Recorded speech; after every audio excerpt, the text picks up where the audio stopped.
candidata Keiko Fujimori, mantener el sistema como si nada hubiera pasado, como si nada estuviera pasando, como si fuera un sistema que es tan bueno que hay que defenderlo y hay que preservarlo. Ese es el dilema en el que estamos hoy día. ¿De dónde sale Pedro Castillo? Pedro ¿Cómo, ¿Cómo comprender la figura de Pedro Castillo? Bueno, Pedro Castillo, al contrario de lo que pueda parecer, no es una figura recién nacida en la política peruana.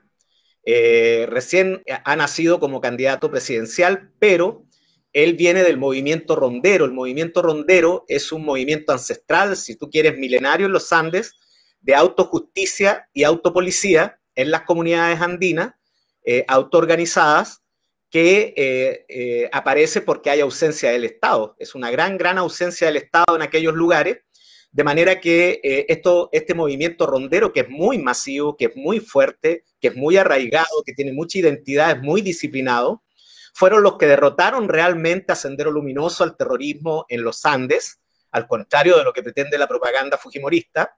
Fueron también los que enfrentaron a los proyectos mineros contaminantes, inconsultos, que el Perú neoliberal ha pretendido imponerle a las poblaciones a la fuerza, como el proyecto Conga, entre otros, y además son los que han estado detrás del último paro agrario, poco antes de las elecciones de primera vuelta, y una de las últimas casi constantes manifestaciones de la crisis por la que atraviesa el país fue el paro agrario, donde los ronderos también jugaron un papel importante, ¿no? De ahí viene Pedro Castillo, quien además es maestro, vive en una zona andina, Chota, en Cajamarca, muy de las más abandonadas, de las que más han sufrido el abandono del Estado. Es una persona que vive en una chacra con su familia, como la inmensa mayoría de la población, que no se ha enriquecido, que no ha buscado en la política una vía de ascenso social, lo cual es muy raro en el Perú, es casi una excepción. Y además es un dirigente sindical de los maestros que ha sido uno de los más destacados, particularmente en una huelga magisterial del año 2017, en defender la educación pública tan golpeada por el neoliberalismo peruano y que hoy día está en una crisis enorme con la pandemia. Hay más de 17.000 jóvenes y niños, según cifras oficiales, que han dejado de estudiar porque no tienen acceso a Internet. ¿Y cuáles son las fuerzas, perdón, Ricardo, Sí. cuáles Adelante. son las fuerzas políticas que apoyan, las fuerzas sociales y políticas que impulsan en la primera vuelta a Pedro Castillo y cómo se reorganizan? ¿Cuál es la correlación de fuerza para el balotaje? Bueno, la fuerza fundamental de Pedro Castillo son, diríamos, dos, ¿no? Una, o tres, si tú quieres. Una, Perú Libre, que es, digamos, el partido político, el movimiento político legal inscrito que tú necesitas para participar en las elecciones. En Perú es muy difícil. Parte del andamiaje institucional que ahora se quiere cambiar con la Asamblea Constituyente es una ley electoral que está absolutamente amarrada al dinero. Hay que ser prácticamente millonario para poder tener una inscripción política. Y por esto también hay tantos problemas de corrupción. Sin embargo, Perú Libre es un movimiento muy masivo que viene de la región de Junín, pero que se ha extendido a otras provincias del Perú. La lidera Vladimir Cerrón, quien es otro gran líder de este movimiento, el segundo después de Castillo. Y ellos lograron, en un esfuerzo masivo, popular, lo que muy pocos que no sean millonarios han logrado, que es tener su inscripción desde el año 2007. Y con este movimiento político grande, disciplinado, con esta inscripción política tiene su primera fuerza. La segunda fuerza es el movimiento rondero, que a pesar de ser un movimiento social muy masivo, heterogéneo, no quiere decir que todos los ronderos militen en una organización política, es un movimiento diverso, pero es innegable que grandes bases de los ronderos apoyan a Pedro Castillo por razones obvias, porque él viene de este movimiento. Y en tercer lugar está el magisterio, el sindicato de los maestros, que en el Perú es histórico, es uno de los más combativos y es uno de los más importantes por muchas razones. Estos son los tres grandes fuerzas que lo llevaron en primera vuelta y que lograron conquistar, yo diría, con la figura, porque incluso los propios análisis de las encuestas que están siendo publicadas por los diversos periódicos reconocen que el principal motivo que declara la gente por apoyar a Castillo es que es como yo, dice la gente. O sea, la gente reconoce en Castillo una persona sencilla, una persona trabajadora, que como dije antes, casi una cosa excepcional en la política peruana. Y por otro lado, el descontento, la ira, que ha ido creciendo enormemente en estos mismos momentos en el Perú. Yo les puedo dar mi caso en Lima, en el lugar de trabajo donde yo trabajo, prácticamente no hay nadie en mi trabajo que no tenga un familiar fallecido o que esté gravemente enfermo en estos momentos. Y en todos los casos no hay camas, en todos los casos no hay oxígeno, en todos los casos las clínicas cobran lo que se les da la gana, no dejan sacar los fallecidos, sino pagan enormes cantidades en cheque, en fin. Esta ira, esta protesta, este descontento que nadie más supo leer, fue recogida por el discurso y la narrativa y los mensajes y las propuestas de Castillo y Perú Libre. Eso es lo que lo llevó a ganar la primera vuelta. Ahora, Ricardo, si nos ayudas con un pequeño análisis sobre quién es la contrincante y cuáles son las fuerzas que la apoyan en la primera vuelta y en esta, hacia rumbo al balotaje, perdón. Bueno, la contrincante es la hija del ex dictador Alberto Fujimori, que está preso por robos y crímenes en la cárcel hoy día, ¿no? Al igual que su famoso asesor Vladimiro Montesino y una gran cantidad de otros miembros del gobierno de Fujimori, que están presos en la cárcel, juzgados y condenados por la justicia, por robos al Estado, al dinero de todos los peruanos y peruanos, y por crímenes contra los derechos humanos, asesinatos, torturas, descuartizamientos. Keiko Fujimori fue la primera dama de su padre durante la dictadura, ha sido criada y formada políticamente por él, y ella misma ha estado presa por un periodo más o menos extenso de varios meses, hace poco tiempo atrás, en prisión preventiva, por varias investigaciones, y cuando digo varias me refiero a numerosas investigaciones que están en curso, que tienen grandes evidencias de lavado de dinero, del narcotráfico, de corrupciones de todo tipo, que involucran a ella y a varios más de sus allegados y de su partido político, Fuerza Popular. Por otro lado, ella representa hoy día en esta batalla de segunda vuelta electoral. Yo hago una metáfora un poco graciosa, un chiste. En otras entrevistas me han preguntado cuál es el éxito de por qué Castillo sube y sube en las encuestas, incluso después del apoyo que Mario Vargas Llosa le diera públicamente a Keiko Fujimori. La derecha reclamaba nuevas encuestas, la derecha decía no, ahora con el apoyo de Vargas Llosa va a cambiar la cosa, y cambió porque subió Castillo nuevamente, una vez más, ¿no? Entonces, yo digo que el jefe de campaña de Castillo es la realidad, ¿no? Castillo está montado en esta realidad de ira, de descontento, de crisis, de un Estado que se cae a pedazos, que la gente lo está viviendo, sus familiares, en todo el país, y ese es su jefe, es imbatible. Y mientras tanto, al frente, Keiko tiene la tarea más difícil del mundo, que es tratar de decirle a la gente que no ha pasado nada, que este modelo es tan bueno, es tan maravilloso que hay que defenderlo porque es un peligro que Castillo quiera cambiarlo. Entonces, si entendemos esta realidad que yo la presento muy esquemáticamente, podemos entender estas encuestas que cada vez le dan apabullante crecimiento a Castillo. La última publicada hace apenas 2 días, que es la última, plantea que Castillo le gana por 20 puntos, 40-20 más o menos, no recuerdo con exactitud, pero más o menos 40-20, y gana en todas las regiones del país, y solo en Lima, según el titular de la prensa, gana Keiko Fujimori. Pero si uno analiza la cifra, es apenas por 2 puntos de diferencia que gana en Lima. Entonces, prácticamente un empate técnico, porque en estadística, el error estadístico, es decir, la variación que puede tener ese resultado, va entre 3 y 5 puntos. Y si hay una diferencia de 2 puntos, es casi el error estadístico. En realidad hay un empate técnico en Lima, pero la prensa, la mayoría de la prensa y de los medios que están en manos de los grandes dueños que se han beneficiado, de los grandes negocios que se han beneficiado con el neoliberalismo peruano, utilizan esto para decir que Keiko gana en Lima todavía, ¿no? Esa es un poco la situación. ¿Cómo fue entonces la organización o la estructura del voto? ¿Cómo la puedes leer en la primera vuelta? ¿Cómo fue la votación campo-ciudad? ¿Cómo fue capitales versus toda la región de la periferia?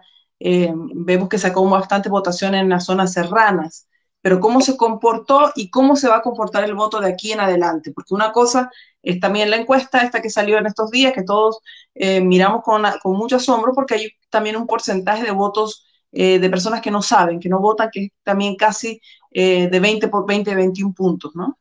Claro. Bueno, en primera vuelta, la derecha cometió el error al no ver, al igual que creo que nadie, me incluyo, nadie esperó que esto iba a ocurrir. Creo que no supimos entender hasta qué punto la ira y el descontento de la gente estaba ahí.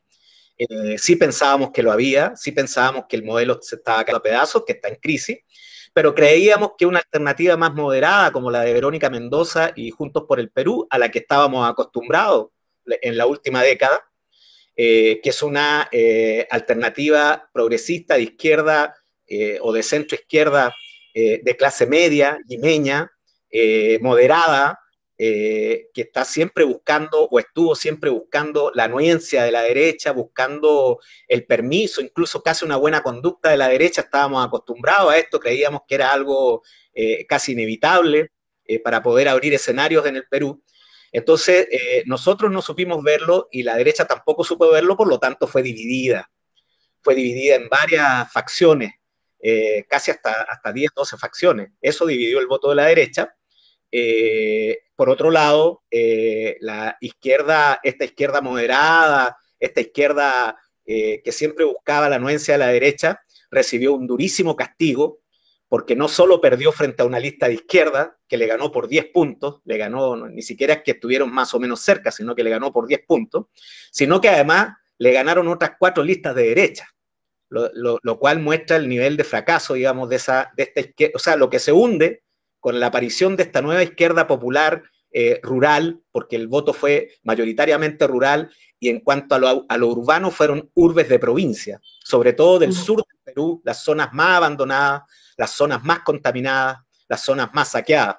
Y también un importante voto en los cerros pobres de Lima, un tercio de la población, más o menos, entre un 15 a 20, 25%, dependiendo, en los cerros pobres de Lima, también apoyó la propuesta de Castillo.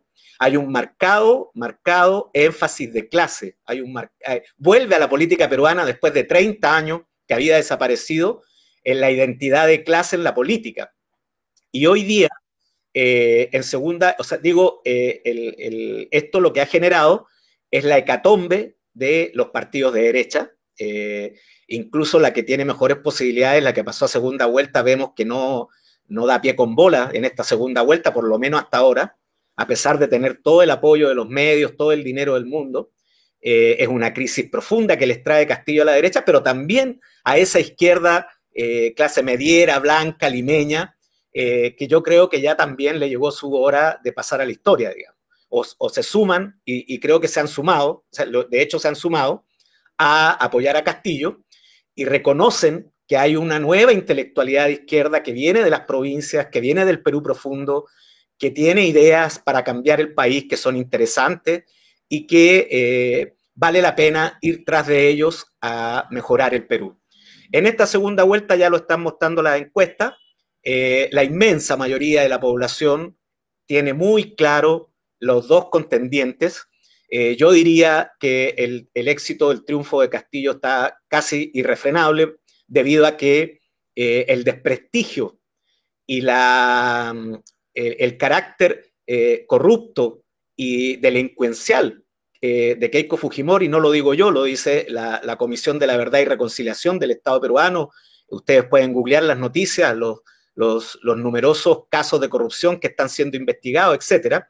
La población lo tiene tan claro que en el peor de los casos, mucha gente que no quiera votar por Castillo va a votar nulo o blanco, ¿no? Mucha gente, mucha Sin gente. embargo, ¿Sí? todo esto viene quizá a formar parte de la guerra sucia que se le está aplicando hace un buen rato ya a Pedro Castillo.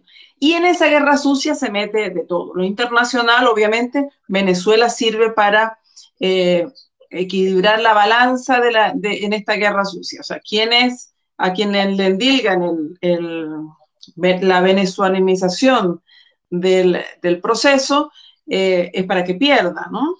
Y quienes lo hacen quieren ganar. Entonces, este es un juego, pero además también dentro de la propia realidad nacional, a Pedro Castillo se le acusa de terruco. Terruco me imagino que serán terroristas, algo así que tiene que ver algo con todo lo que fue la época de Sendero Luminoso, y a él también se le asocia con Sendero Luminoso, en una forma de desprestigiarlo. ¿Cómo es posible cómo se puede concebir o cómo se puede romper estos estigmas en una sociedad como la peruana? Además, fíjate otra cosa que hemos estado conversando en estos días sobre el término rondero o el concepto de rondero, y decían que los ronderos fueron creados, imagínate, gente con, con mucha participación en medios decía que los ronderos fueron creados por Fujimori para combatir al Sendero Luminoso. Y conversando contigo en otras ocasiones nos comentas algo que también nos ilustra muchísimo, que los ronderos forman parte de una estructura ancestral, campesina, social, que además en estos últimos tiempos ha tenido un papel fundamental en el combate contra las grandes mineras que vienen a extraer en sus territorios, generando un caos, una ruptura en el ecosistema también. Así que, bueno, me desvié un poco, pero el objeto de la pregunta es, concretar la pregunta, es sobre cómo se pueden combatir esta guerra sucia en lo interno y en lo externo. Sí, mira, ahí hay varios elementos, ¿no? El primero, en torno a Venezuela. Yo creo que uno de los mitos que se hunde con la izquierda clase mediera, blanca, limeña, ¿no? Que ha tenido un fracaso electoral absoluto, es esta idea de que para poder entrar en el escenario electoral hay que sumarse a la derecha y atacar a Venezuela. Primero, porque la realidad es contundente. Ollanta Humala ganó las elecciones y fue presidente sin haber atacado jamás en la campaña de Venezuela. Esa es la realidad, ese es el hecho, lo pueden comprobar ustedes googleando, viendo la historia, de manera que nunca fue verdad. En segundo lugar, Pedro Castillo acaba de ganar la primera vuelta por 10 puntos a esta izquierda clase mediera que creía en ese mito y por varios puntos a las otras listas de derecha, sin atacar a Venezuela y por el contrario, no defendiendo a Venezuela, sino diciendo verdades sobre Venezuela, como por ejemplo que ahí hay una democracia y que los propios venezolanos tienen que resolver sus problemas sin injerencia exterior. Este tipo de expresiones públicas de Castillo fueron hechas durante la campaña y Castillo gana en primera vuelta y hoy día gana en todas las encuestas por lejos. Entonces, no es una opinión mía, es un hecho objetivo que esta idea de que hay que atacar a Venezuela para poder tener buen certificado de izquierda en el Perú, en realidad siempre ha sido un mito, que algunos se lo han querido creer, algunos y algunas. En segundo lugar, el tema del terruqueo, como se le llama acá en Perú, es una vieja estrategia que viene desde que se instauró la dictadura de Fujimori y cada vez que hay elecciones y hay algún candidato o candidata que no es del gusto de los grandes negocios que controlan el neoliberalismo peruano, siempre se intenta revivir el fantasma del terrorismo de Sendero Luminoso.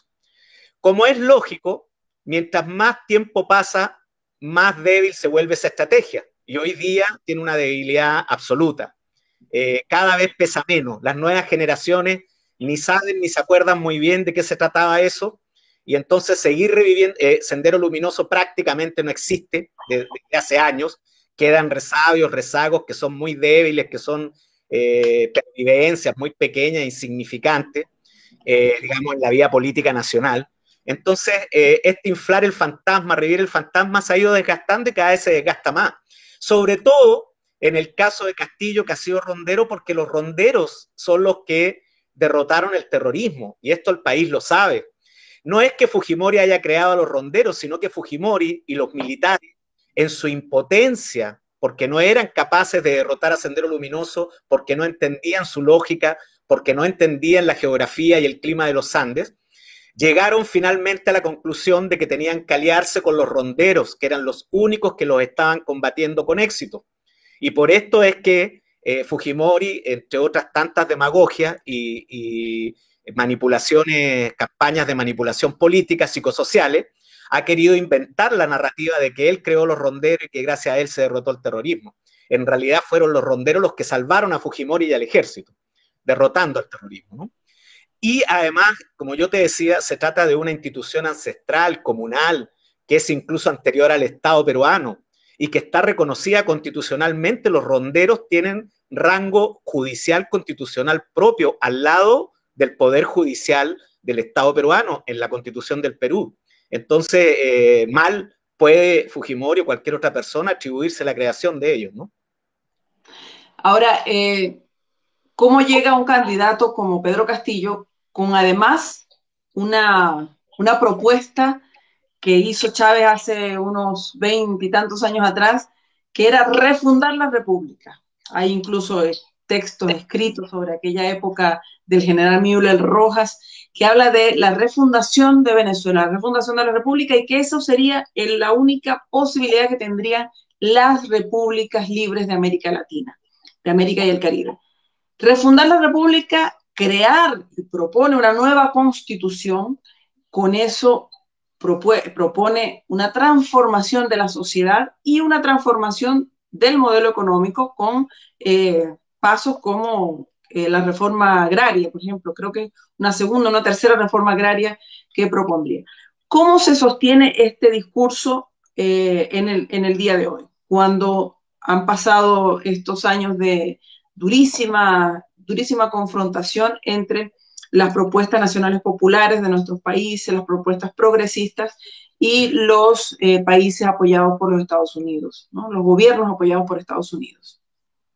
Bueno, la Asamblea Constituyente, el proceso constituyente y una nueva constitución para refundar, y yo diría en el caso de Perú, para regenerar el Perú. El Perú necesita no solo ser refundado, sino ser regenerado, necesita ser salvado, porque el Perú está agónico por la corrupción, por la política neoliberal, por la insolidaridad y el egoísmo instalados que hoy día han quedado desnudados con la pandemia.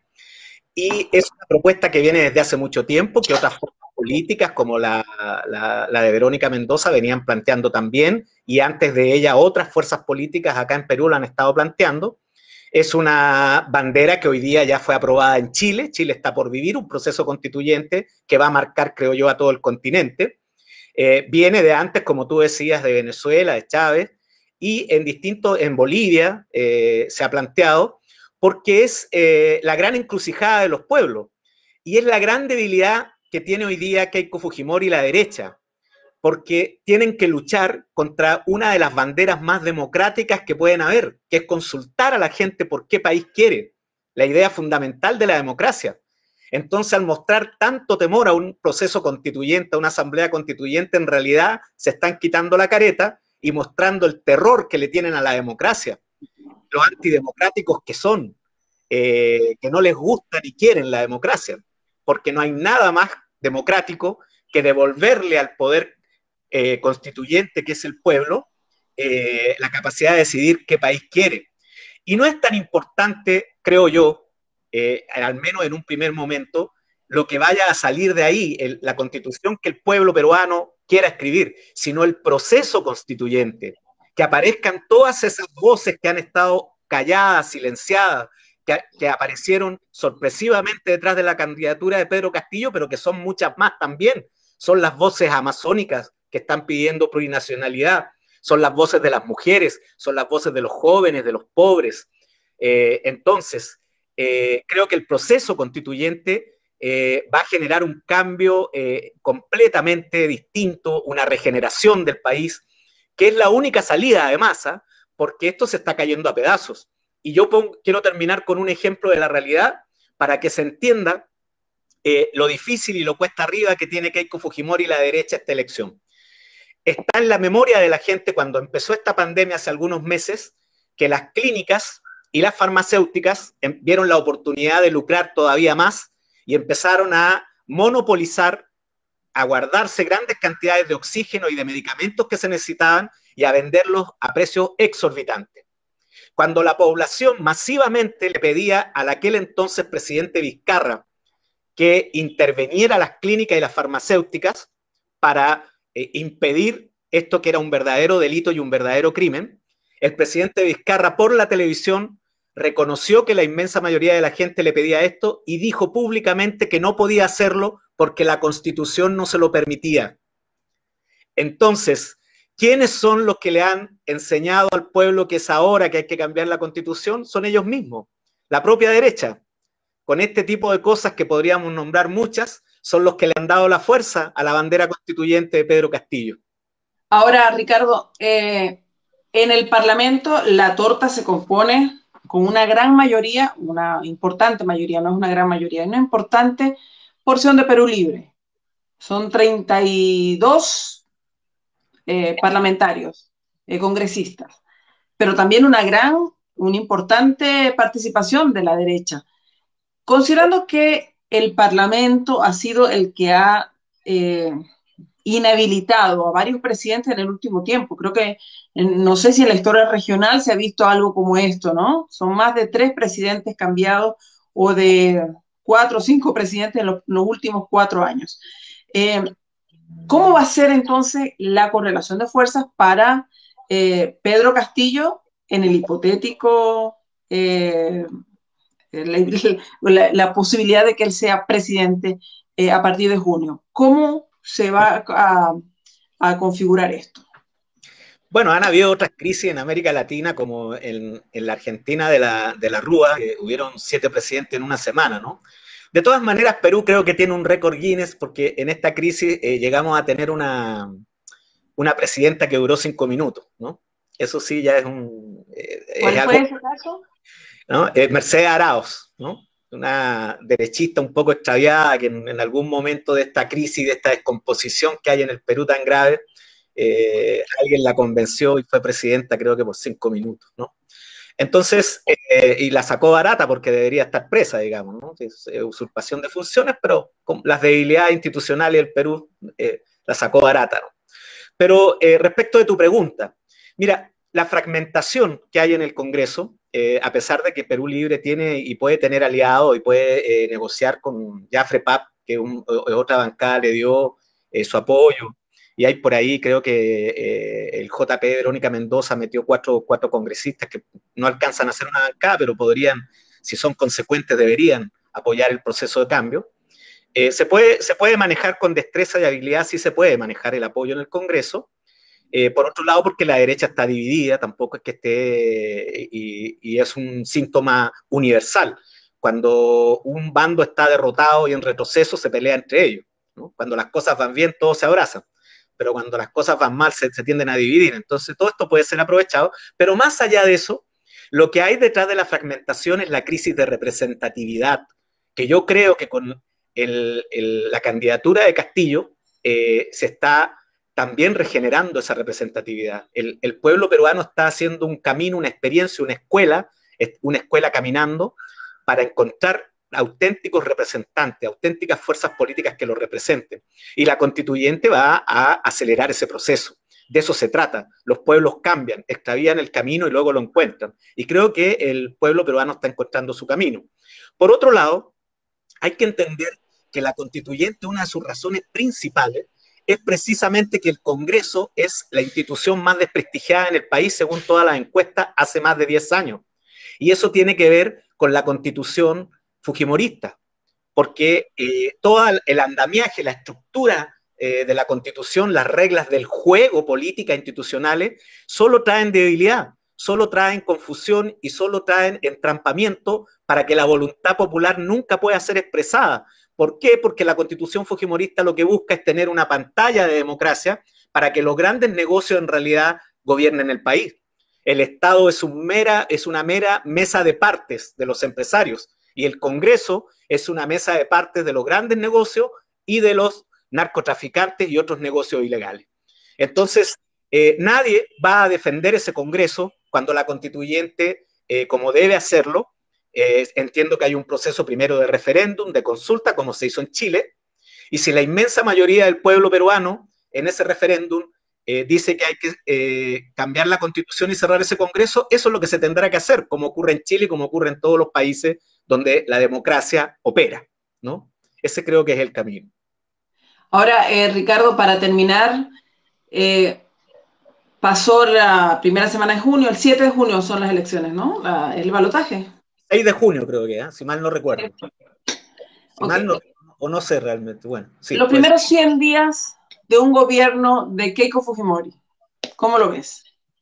Bueno, en el improbable caso, yo lo veo bastante improbable. No descarto, hoy día la derecha ha utilizado la estrategia del terruqueo, ha fracasado, ha utilizado la estrategia del apoyo de Vargas Llosa, ha fracasado, ha utilizado la estrategia de dividir los liderazgos de Cerrón y Castillo, ha fracasado, y hoy día se está estrenando una nueva estrategia, quizá la más peligrosa, no por los resultados electorales, que son dudosos, habrá que esperar las encuestas nuevas, sino por lo que implica, por la irresponsabilidad y la peligrosidad de lo que implica, están utilizando el chantaje de golpe militar, que lo ha lanzado Vargas Llosa, y otras figuras de menor importancia, militares retirados, han estado repitiéndolo, lo cual es un delito. Según la constitución actual vigente, las Fuerzas Armadas no son deliberantes políticamente y cualquiera que trate de incitarlas está cometiendo un delito.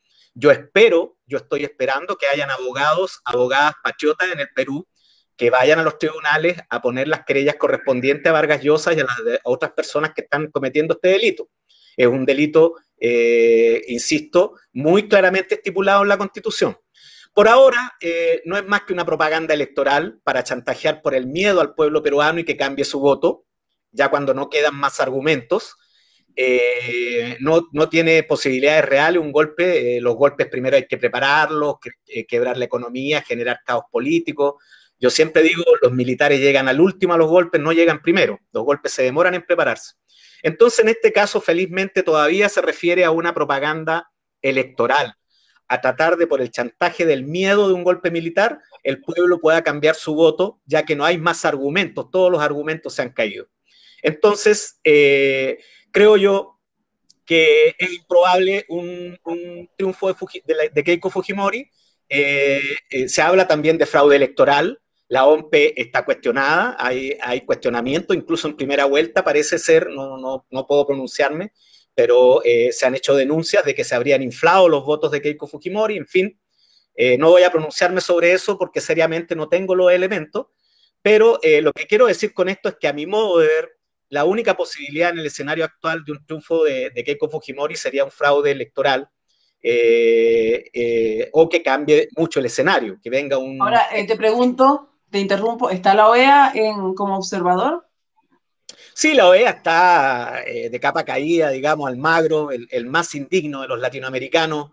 Tú sabes que el fiasco, ¿no?, que sufrió con Bolivia, que se prestó para un golpe de Pero Estado. en Bolivia lograron el objetivo que era derrocar el gobierno de Evo Morales. Pero al año se comprobó que la OEA se había prestado para un golpe de Estado. Entonces Almagro está muy en silencio, está a la defensiva. Almagro no está a la ofensiva hoy día. No creo, dudo mucho que tenga fuerzas o condiciones para venir a tratar de apoyar un fraude acá. Lo dudo mucho, de verdad. Lo veo muy débil. Para no mencionar los problemas que tiene Estados Unidos, ¿no? Los propios problemas que vive Estados Unidos. Estados Unidos está tratando de parar a China desesperadamente, a como es el lugar. La pandemia, Joe Biden, casi que copiando el programa de Castillo, está proponiendo un impuesto a los súper ricos para poder parar esa pandemia, porque el Estado norteamericano tampoco tiene con qué pararla. Entonces Estados Unidos tampoco está para apoyar a Almagro en una aventura. Por eso digo yo que la veo muy mal a Keiko, o sea, ni siquiera tiene condiciones internacionales. Fíjate tú, el Fondo Monetario Internacional y el Banco Mundial están hablando de poner impuestos a los ricos y de renta básica universal, de salario universal ciudadano para la gente. El Fondo Monetario y el Banco Mundial. Entonces Keiko y los neoliberales peruanos están solos contra el mundo. Están a la derecha del Fondo Monetario y del Banco Mundial. Ahora, pongámonos en el supuesto negado, en la hipótesis de que Keiko Fujimori pudiera ganar estas elecciones. Yo me atrevo a decir, mi análisis objetivo es que no termina su gobierno, que la descomposición política, la crisis política que se arrastra y que la crisis de la pandemia, la crisis sanitaria, económica y el descontento y la ira van a votar ese gobierno antes. El estallido social lo va a votar antes. No veo más salidas para el Perú. Si no se regenera el Perú, si no se le da cauce a esta olla de vapor, que ya no da más y que Castillo es solo un indicador, es un síntoma, no es la causa, esa olla de vapor va a explotar. Y Fujimori es la explosión de la olla de vapor. Ella lo dice con todas sus letras. Hay que defender esto es muy bueno, hay que cuidarlo, ¿no? Lo vamos a mantener, lo vamos a cuidar. Y esto es lo que la gente ya no soporta, la gente está harta y quiere cambios, ¿no? Esa es mi hipótesis y ese es mi análisis. Ok, gana la hipótesis, que gana Pedro Castillo. ¿Cómo Eso es, se ve el es lo, escenario para un presidente como Pedro Castillo, con unas propuestas como las que trae él, en unas condiciones objetivas como las que tú has planteado hasta el momento, unas condiciones de salubridad precarias, triste récord tiene Perú en temas del manejo de la pandemia, del COVID, de la vacunación. Bueno, ¿cómo ves el gobierno de Pedro Castillo? ¿Cómo ves sus primeros días, las primeras acciones? ¿Cómo ves además el apoyo internacional a un gobierno de Pedro Castillo? Bueno, internacionalmente Castillo lo encuentra un buen escenario. Yo acabo de nombrar algunos elementos, ¿no es cierto? La crisis norteamericana, la OEA de capa caída, el proceso constituyente en Chile que va a golpear a toda la región. Seguramente el gobierno que viene en Chile es de izquierda, o es comunista o es progresista, o es Marco Enrique o es Daniel Jadwe, lo más probable. Si no, será otra fuerza de izquierda. Eso va a golpear a todo el continente porque Chile siempre fue el modelo, ¿no? El modelo neoliberal. Entonces, bueno, la recuperación en Bolivia, claro, perdimos en Ecuador por la división de las fuerzas progresistas, pero yo le veo poco futuro a un neoliberalismo ecuatoriano, ¿eh? No le veo mucho futuro. Argentina ya está alineada, en fin. Castillo tiene un buen escenario internacional, incluso puede seguir las recetas perfectamente del Fondo Monetario, del Banco Mundial, que están en sintonía con su programa, las recetas de Joe Biden, que están en sintonía con su programa. Creo que en lo interno, mi intuición es que Castillo, al igual que cualquier otro gobernante que llegue a Perú, fuera él o fuera otra persona que quiera cambiar las cosas, tiene que asumir que los sectores más radicales de la derecha van a empezar a tratar de derrocarlo y de generar un golpe de Estado desde el primer día. Eso yo creo que es una realidad. Van a empezar a jugar con la bolsa de valores, con la economía, ¿no? Y lo que sí creo es que Castillo era el más indicado, el universo sabe lo que hace, porque de los candidatos de izquierda que se presentaron en esta elección, él es el que tiene menos compromisos con el pasado, con la institucionalidad pasada, es el que menos se deja chantajear ni anda buscando buenas conductas, y yo creo que no se pueden cambiar los países sin voluntad política. Acá se ha instalado mucho y hay todavía gente de izquierda, clase mediera, profesional, que sigue creyendo ese mito de que lo decisivo es lo técnico, lo profesional, cuando lo decisivo siempre es la voluntad política. El presidente Chávez decía, yo quiero darle la vivienda a la gente y si los técnicos me dicen que no se puede, los cambio y traigo otros, porque con plata se compran huevos, ¿no? Entonces, creo que el más indicado es Castillo. Si alguien tiene la voluntad política y está ajeno a estos discursos, a estos mitos instalados del tecnicismo, es Castillo. No quiero decir con esto, yo no lo conozco personalmente, alguna vez he estado con él en alguna reunión de los ronderos, pero no lo conozco personalmente. No quiero decir con esto que yo puedo garantizar lo que va a hacer Castillo, pero me da la impresión que él tiene las mejores características. Mi recomendación muy modesta, porque yo no pretendo darle consejo, yo ni siquiera lo vi venir, no soy nadie para darle consejo a Castillo, pero mi recomendación modesta, humilde, sería que concentre todo su esfuerzo en dar un gesto muy claro de responder a la pandemia, sobre todo a los sectores que están muriendo en la puerta de los hospitales. Si hay voluntad política se puede hacer, y él lo puede hacer. Ese sería el primer gesto. Y en segundo lugar, cumplir con la constituyente, porque la constituyente es la que va a despertar las fuerzas del pueblo peruano para parar cualquier intentona de golpe. Ya el Perú ha demostrado hace poco, recientemente, que puede votar gobierno, como el gobierno de Merino. Ya se ha visto que el pueblo peruano puede movilizarse por lo que considera democrático y correcto. Y con eso tiene que jugar Castillo. Creo que ahí están las recetas del triunfo.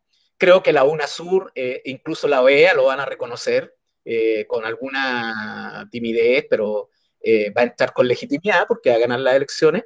Y por tanto, si sabe responder a la pandemia en un primer gesto, se concentra en esto y lo hace bien, creo que tiene todo para hacerlo bien, tiene que hacerlo radicalmente, no debe aceptar que los técnicos y los profesionales vengan a decirle que no se puede. Yo siempre he dicho en los debates electorales, hay que agradecerle a la derecha y a los que dicen en los debates que hay cosas que no se pueden hacer, porque es bueno que se sinceren y le digan al pueblo que no saben, no pueden o no quieren.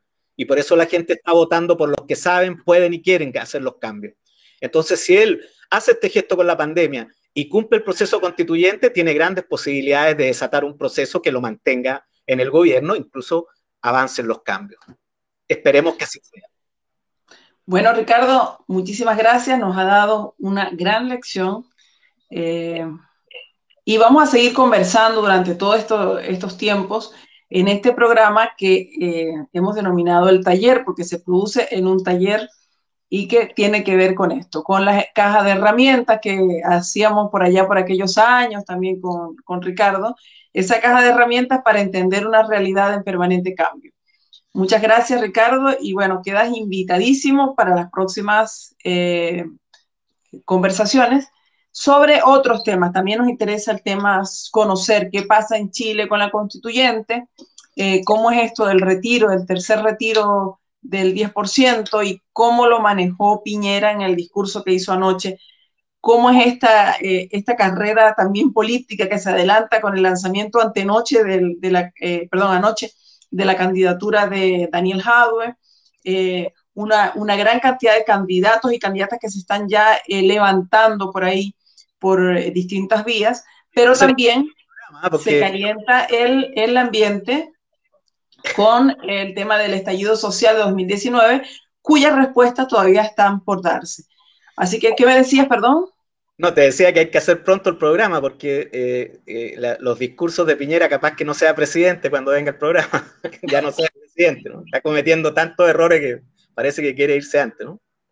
Bueno, de verdad que América Latina es una olla de presión que no da depresión, es una olla que encierra muchísimas situaciones, experiencias que hay que ir analizando, hay que apoyar en lo más posible a la comprensión de estas realidades que vivimos. Como decíamos, unas realidades en permanente cambio, no son verdades absolutas, cada quien tiene una visión que dar, sin embargo, nos ayudan muchísimo, nos abre horizontes nuevos. Seguimos con el taller, con la correo y con estos espacios. Búsquenos en Facebook, en Instagram, en Twitter, y que bueno, vamos a estar conversando permanentemente en este espacio los lunes y ahora este próximo jueves, presentamos el libro Alvario, es poesía hecha también en el taller de la pandemia, en estos territorios de la cuarentena.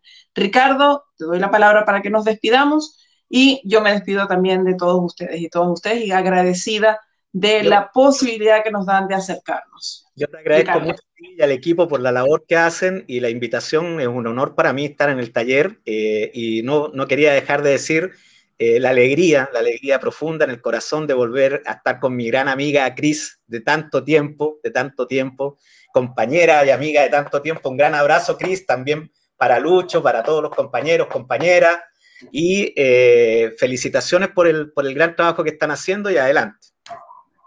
Bueno, después seguimos hablando, pero vamos a invitarlos a reiterar la invitación para este jueves, a las 7 horas de Venezuela, hora Bolivia, 6 de la tarde, hora Perú, para que nos ayuden a hablar sobre poesía y política.